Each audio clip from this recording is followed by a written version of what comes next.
Hey team, this is Bryce. I've been working on my brand Red Store for the past few months, and I've gotten a lot of practice doing these wild surface textures that I've started to really fall in love with. And while all these bags were textured, they were really focusing on function at the same time. But I had this idea a few weeks ago to make this bag that looks kind of like a stroke of charcoal. I did some initial sketches and they all kind of came back to using this figure holding the bag. I've done a ton of product renders, but I've sort of steered clear of doing figures because it scares me really bad. So my to-do list quickly became really long. I wanted to make this bag and texture it, move it into Blender, do some cool shading practice, and then on top of that, have this figure, rigging, bones in the animation, bones and rigging. I am not a trained animator at all, so I'm just sort of playing this by ear. And let's say I was surprised with the amount of roadblocks that I would come in contact with for what I had expected to be a very quick process. The start of this process was pretty simple because I already had a sketch to go from, and I just jumped straight into Nomad and started blocking out shapes. Once I got that underway, I was able to start pushing and pulling and really refining this shape. I love Nomad Sculpt, so good. I use it on my iPad, and since I'm more of a fine artist before I was a designer, it really gives me the opportunity to feel like I'm working with clay, which I really love, and be a little bit less rigid and architectural about my modeling like I am in something like Rhino. Nomad is a really great tool that I am obsessed with, and I'm gonna have some tutorials posted soon if you're interested in learning it, so stay tuned for that. So that was checked off my list, and now I had to turn to my figure. I was following this tutorial here, which I have to say was a pretty good tutorial if you kind of already know what you're doing. But hey, I don't know what I'm doing. I don't know. I've never actually animated a figure successfully before, but I was thinking, hey, how hard can it be? Yeah, it was really hard. It was hard. So I downloaded a new software called Daz Studio that I've literally never heard of before, and it was actually pretty fun because it felt like I was playing in The Sims. Like, you can customize your character in any way you want to. And they have this feature where you can upload a picture of yourself, or anyone, I guess, and it will try and make a model of that picture of the person. And it was scary. I was scared. Would you say that's twin? What do you think? What do you think? This guy. Do we look the same now? What about this? He had me in the first half, but I got to the second half of this tutorial and was like, oh, No, I'm not gonna do that. I can't do that. Not for this. I'm not gonna say that I gave up. I'm just gonna say I'm putting a pin in this. I'm putting a pin in it. Because what it came down to was this render was gonna be a figure facing away from camera, and you really only seeing like their shoulder and the back of the head.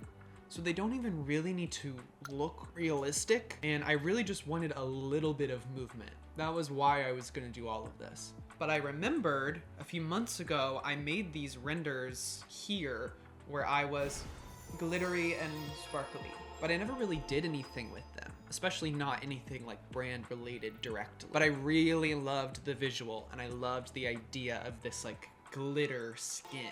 So luckily my friend Claire was over and I had her take scans of me. Thank you, Claire, for twirling. Thank you for twirling, Claire. And we got a scan of my whole upper body, like a new scan.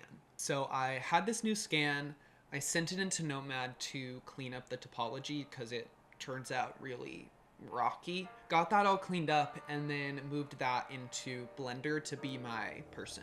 Once I was inside of Blender, the basic arrangement came together super quick. Where most of the time was spent was inside of the shader editor. I was really trying to refine the star texture that I had used before, which took a lot of tweaking. I ended up getting it to work out with a new UV map, and it looked perfect. Now I was able to move on to the bag. I started with a clean slate on my texture, with just some basic noise and things like that to add to the roughness. I also added an ambient occlusion node to mark off the recessed areas.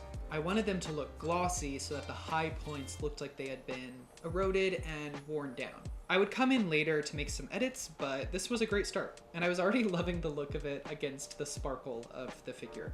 I then added a glowing white background to give it some contrast, and it made everything really pop. At this stage, I was really loving the way it was looking, and it was starting to look more like my sketch. Then I started tweaking around my placement and adjusting my lighting tone. My goal was just to exhibit the textures the best I could.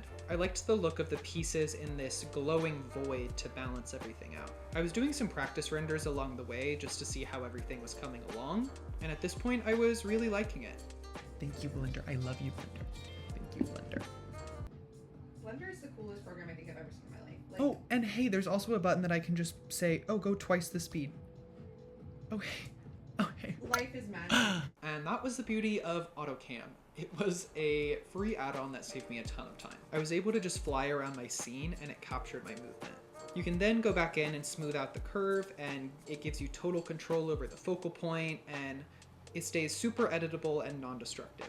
I definitely recommend it if you want to do some super quick camera effect, or if you want to block out a more complex camera animation. As I was working out all these details, I had some other ideas of ways to render the bag. I loved how the form of the bag mirrored rock formations. I felt like it looked like it could really be made out of coal or from like a band of clay that you see in a canyon or something. So I jumped into a new Blender file and imported the bag, along with some rock assets I got online. This one was much more fun since I got to freestyle some keyframe animation of the rock pieces exploding from the left side. I wanted it to feel like the bag shape was breaking out of a rock formation just off camera with this sort of suspended slow-mo effect. I used an add-on called Easy Gobo Lights, which helped me add a nice backlight super quickly. I went into the shading tab again and spent a while tweaking these asset textures. I decided to keep their original material information since it gave them a lot of dimension. I just replaced the base color with some of the nodes from my bag texture to make them more cohesive and turn them into little chips and chunks of clay and charcoal. I tweaked this more later, but I was really loving the look. Since everything in this process had gone so smoothly, I got this whole second animation done in the same day, which rocked. Get it? Rocked. Because they're like... And here is some of the final looks. Now that I'm on the other side of it, I'm really crazy about these projects. The process went a very different way than I expected it to, but the materials ended up coming together perfectly. And the final images were exactly what I had pictured when I began. Plus, the project gave me a chance to learn more about camera animation, which I'm looking forward to using in more complex ways in future projects. Be sure to check out the full animation on Instagram at FulllStudio. So even though I still have no idea how to rig a figure, I learned other things. My goal is to produce like IRL products for Red Store, so stay tuned over there. But let this sort of stream of ideas come through on this channel and over on Instagram at FulllStudio as well. This is my first video on here, so be sure to show me some love and subscribe if you want to see some more stuff. And I'll see you in the next one. Peace.